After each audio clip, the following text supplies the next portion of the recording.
Corona का नया variant Omicron धीरे धीरे अपने पैर पसार रहा है। ब्रिटेन में इस वेरिएंट से एक मरीज की मौत हो चुकी है। WHO और वैज्ञानिक इस वेरिएंट को लेकर लोगों को लगातार आगाह कर रहे हैं।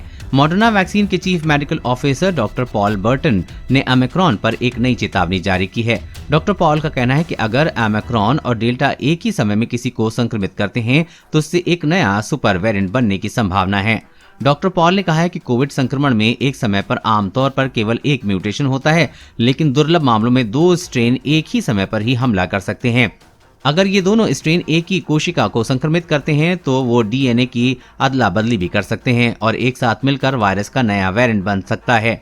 डॉक्टर पॉल ने चेतावनी जारी करते हुए कहा है कि ब्रिटेन में चल रहे डेल्टा और ओमिक्रॉन के बढ़ते मामलों ने इसकी संभावना और बढ़ा दी है।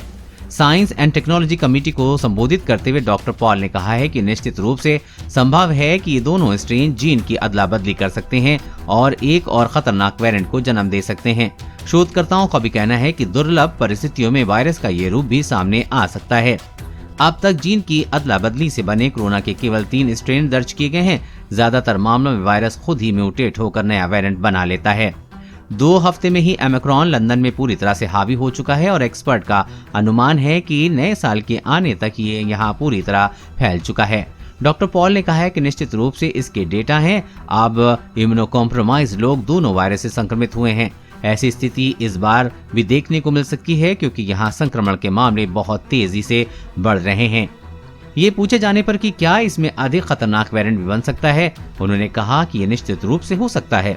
उन्होंने कहा कि हालांकि ज्यादातर जगहों पर एक वेरिएंट ज्यादा हावी रहता है, इसलिए एक ही समय पर 2 स्ट्रेन से संक्रमित होने की संभावना कम ही रहती है। वहीं वैज्ञानिकों का कहना है कि वायरस के 2 रूप में जीन की अदला बदली संभव है, लेकिन ऐसा होने की संभावना कम है। आज तक की डेट में जीन की अदला बदली से 3 वेरिएंट बने हैं, लेकिन इनमें से कोई बड़ा प्रकोप या खतरनाक वेरिएंट नहीं बना है। ज्यादातर मामलों में वायरस के रूप में आने वाले ये बदलाव हानिकारक नहीं होते हैं। हालांकि कभी कभी ये मौके का फायदा उठाकर ज्यादा संक्रामक बन जाते हैं या फिर वैक्सीन से बच निकलने में सक्षम हो जाते हैं। देश और दुनिया की हर अपडेट पाने के लिए चैनल को सब्सक्राइब करें।